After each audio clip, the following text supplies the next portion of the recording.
हरि ओम तत्सत।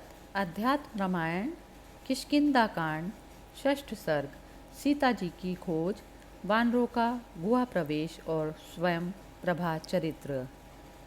जेहि के जेहि पर सत्य सनेहु, सोते ही मिलाई ना कछु संदेहु। सत्य को कोई छिपा नहीं सकता, सत्य का सूर्य उदय जरूर होता है। श्री महादेव जी पार्वती जी से बोले, मृग चर्म और जटा मुकुट से सुशोभित, विशाल नयन, सस्मित, मनोहर मुखारविंद, शांतपूर्ण श्याम शरीर भगवान राम को सीता जी की विरह व्यथा से संतप्त होकर मृग और पक्षियों की ओर निहारते हुए गुफा के द्वार पर एक शिलाखंड पर बैठे देख सुग्रीव और लक्ष्मण दूर से ही तुरंत रथ से उतर पड़े और अत्यंत भक्तिभाव से श्री रघुनाथ जी के चरणों में जा गिरे।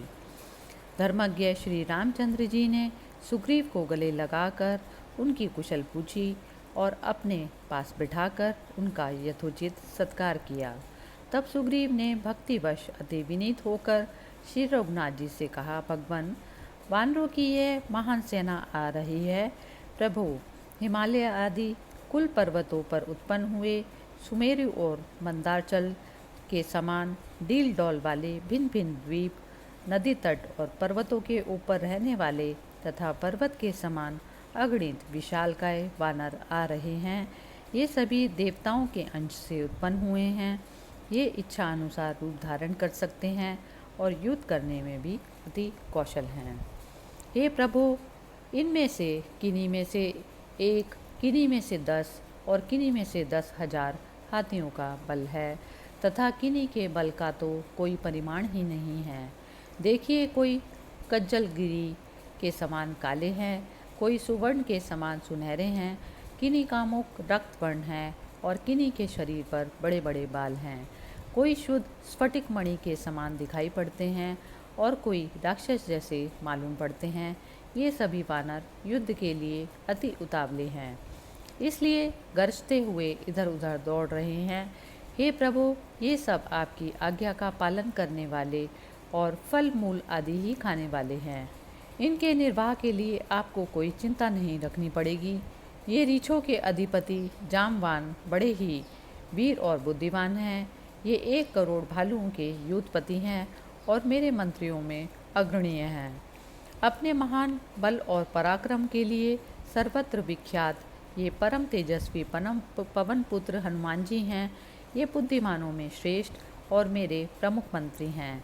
इनके अतिरिक्त हे राम, नल, नील, गवय, गवाक्ष, गंधमादन, शरभ, मैंदव, गज, पनस, बलिमुख, दधिमुख, सुषेण, तार तथा हनुमान के पिता महाबली और परमधीर केसरी ये मेरे प्रधान युद्धपति हैं।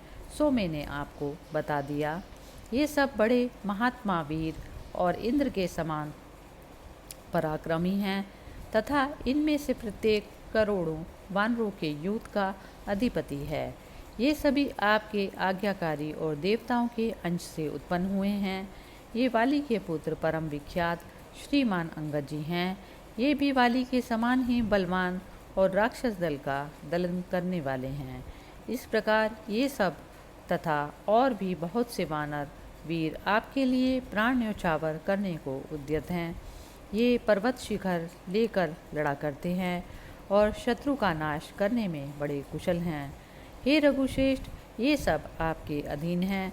आप इन्हें इच्छा अनुसार आज्ञा दीजिए। तब श्री रामचंद्र जी ने नेत्रों में आनंद अश्रु भरकर सुग्रीव जी को हृदय से लगा लिया और कहा, सुग्रीव, तुम मेरे कार्य की कठिनता के विषय में जानते ही हो। यदि तुम ठीक समझो तो इन्हें यथा योग्य जानकी जी की खोज के लिए नियुक्त कर दो। राम का यह वचन सुनकर वानरश्रेष्ठ सुग्रीव ने प्रसन्न होकर बहुत से बलवान वानरों को सीता जी की खोज के लिए भेजा। इस प्रकार तुरंत ही समस्त दिशाओं में से अनेकों वानरों को भेजकर दक्षिण दिशा में अधिक प्रयत्न के साथ महाबली युवराज अंगद, जामवान, हनुमान, नल, सुषेण, शरभ, मैंद और द्विद आदि को भेजा तथा उनसे इस प्रकार कहा, मेरी आज्ञा से तुम सब लोग बड़े प्रयत्न से शुभ लक्ष्मणा जानकी जी को खोज करो और 1 मास के भीतर ही लौटाओ। यदि सीता को बिना देखे तुम्हें 1 मास से एक दिन भी अधिक हो जाएगा तो हे वानरों, याद रखो तुम्हें मेरे हाथों से प्राणांत दंड भोगना पड़ेगा। उन महापराक्रमी वानरों को इस प्रकार भेजकर सुग्रीव श्री रामचंद्र जी को प्रणाम करके उनके पास आकर बैठ गए।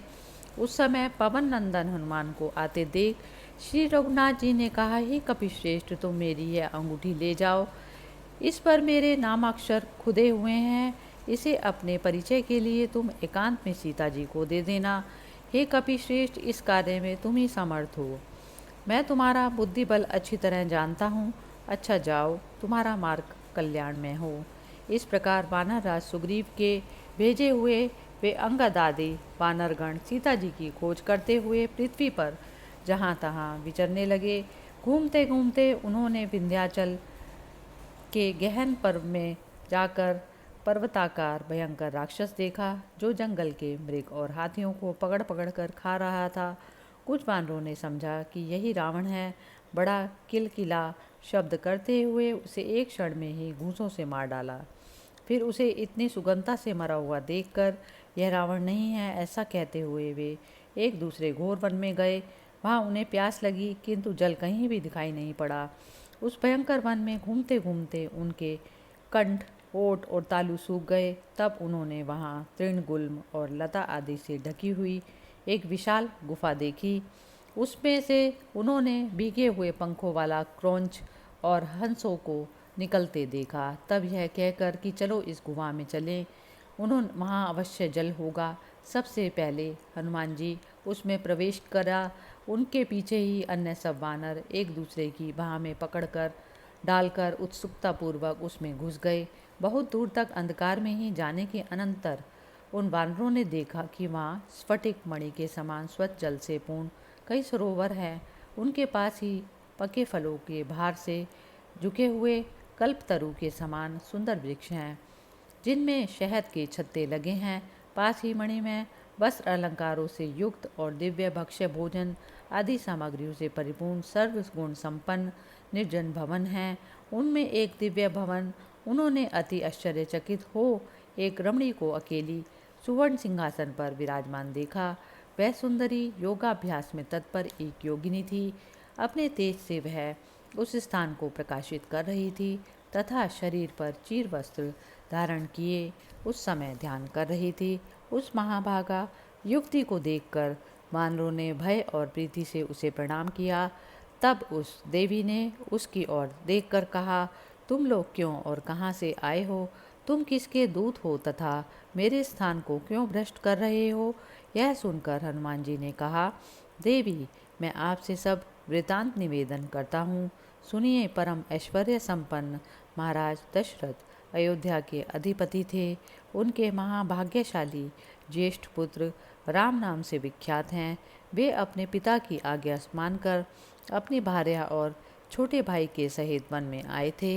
यहाँ उनकी परम साध्वी पत्नी को दुरात्मा रावण हर के ले गया।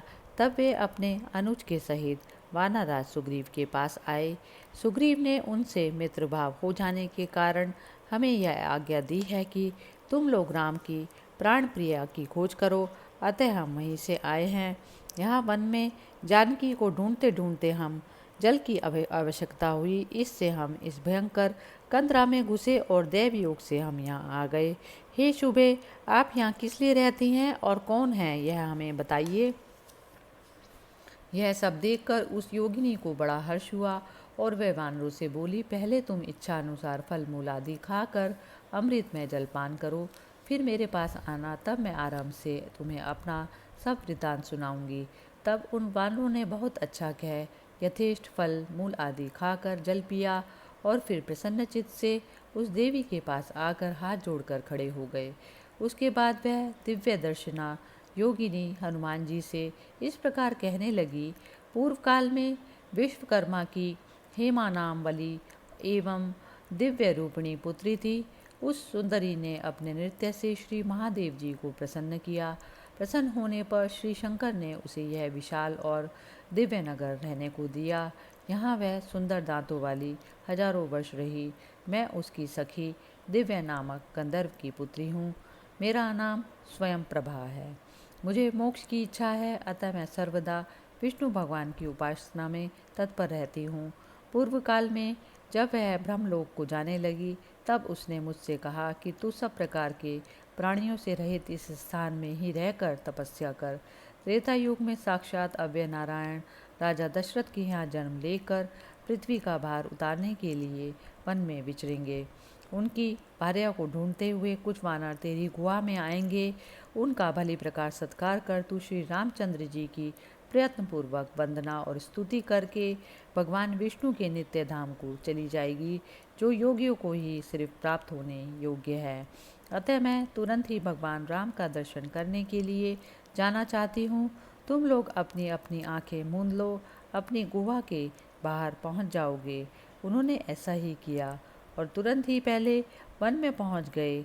इधर वह योगिनी भी उस गुहा को छोड़कर तत्काल श्री रामचंद्र जी के पास आई और वहाँ सुग्रीव तथा लक्ष्मण जी के सहित उनका दर्शन किया। उस बुद्धिमता ने श्री रामचंद्र जी की प्रदक्षिणा कर उन्हें बारंबार प्रणाम किया और फिर पुलकित तनु होकर गदगद वाणी से इस प्रकार कहने लगी। हे राजा अधिराज, मैं आपकी दासी आपके दर्शनों के लिए यहाँ आई हूँ। मैंने आपका दर्शन पाने के लिए ही गुफा में रहकर सहस्त्रों वर्षों से कठोर तपस्या की है। आज मेरा वह तप सफल हुआ। आज यह कैसा शुभ दिन है। मैं साक्षात मायातीत और समस्त भूतों में अलक्षित भाव से बाहर भीतर विराजमान आप परमेश्वर को प्रणाम कर रही हूँ। आप अपने शुद्ध स्वरूप को योग माया से आवृत कर मनुष्य शरीर में प्रकट हुए हैं। अतः जिस प्रकार मायिक रूप धारण करने वाले मायावी को साधारण पुरुष नहीं देख सकते, उसी प्रकार आपके शुद्ध स्वरूप को अज्ञानी लोग नहीं देख सकते। हे भगवान, आपने भगवान भक्तों के भक्ति योग का विधान करने के लिए ही अवतार लिया है। मैं तमोगुणी बुद्धि वाली आपको कैसे जान सकती हूँ। हे रघुशेष, संसार में जो कोई आपका परम तत्व जानते हैं, वे उसे भले ही जाना करें। मेरे हृदय भवन में तो सदा आपका ही रूप विराजमान रहे। हे राम, आज मुझे आपके उन मोक्षदायक चरण कमलों का दर्शन हुआ है, जो संसार रूपी सरिता से पार करने वाले और सन्मार्ग का ज्ञान कराने वाले हैं। हे आदि पुरुष, जो मनुष्य धन, पुत्र, कलत्र और विभूति आदि के मत से उन्मत्त हो रहा है, वह आपकी स्तुति नहीं कर सकता, क्योंकि आप तो अकिंचनों के ही सर्वस्व हैं, जो गुणों की पहुँच से बाहर निष्कंचनों के धन अपने आत्मस्वरूप में ही रमण करने वाले और स्वरूप से निर्गुण तथा आरोप से सगुण हैं। उन आपको मैं बारंबार प्रणाम करती हूँ। मैं आपको काल रूप से सबका नियंता, आदि मध्य और अंत से रहित, सर्वत्र समान भाव से व्याप्त तथा परात्पर पुरुष मानती हूँ। हे देव, मानव चरित्रों का अनुकरण करते हुए जो आप लीलाएं करते हैं, उनका मर्म कोई नहीं जान सकता। प्रभु, आपका न कोई प्रिय है, न अप्रिय है और न उदासीन। आपकी माया से जिसके अंतःकरण आवृत हैं, वे ही लोग अपनी अपनी भावना के अनुसार आपको वैसा दिखते हैं। आप अजन्मा, अकर्ता और ईश्वर हैं। आपके जो देव, त्रियक और मनुष्य आदि योनियों में जन्म और कर्म होते हैं, वह आपकी महान लीला ही है। कहते हैं आप अविनाशी ईश्वर ने अपनी कीर्ति फैलाकर कथा श्रवण की सिद्धि के लिए ही अवतार लिया। कोई यह भी कहते हैं कि कौशलाधीशपति महाराज दशरथ को उनकी तपस्या का फल देने के लिए आपने जन्म लिया। किन्हीं लोगों का कहना है कि आप कौशल्या जी की प्रार्थना से प्रकट हुए और कुछ लोगों का ऐसा मत है कि ब्रह्मा जी की प्रार्थना करने पर भूमि के भारभूत राक्षसों का नाश करने के लिए ही आप सर्वव्यापक रूप होते हुए भी मनुष्य रूप में अवतीर्ण हुए हैं। हे रघुनंदन, जो लोग आपकी कथाओं को सुनेंगे या कहेंगे, वे अवश्य ही संसार सागर को पार करने के लिए नौका रूप आपके चरण कमलों का दर्शन करेंगे। हे देव, मैं आपकी माया के गुणों के वशीभूत हूँ, फिर उन गुणों से अत्यंत पृथक और उनके आश्रय रूप आपको मैं कैसे जान सकती हूँ। ऐसे ही वाणी के विषय न होने के कारण मैं आप विभु की स्तुति भी कैसे कर सकती हूँ। अतः भाई लक्ष्मण और सुग्रीव के सहित आप धनुर्धारी रघुश्रेष्ठ को मैं केवल प्रणाम करती हूँ। उसके इस प्रकार स्तुति करने से प्रणत पापापहारी श्री रघुनाथ जी अति प्रसन्न हुए और उस अनन्य भक्ता योगिनी से बोले, तेरी हार्दिक इच्छा क्या है। उसने अति भक्तिपूर्वक श्री रघुनाथ जी से कहा, हे भक्त वत्सल प्रभु, मैं जहाँ कहीं भी जन्म लूँ, आप मुझे अपनी अविचल भक्ति दे दीजिए।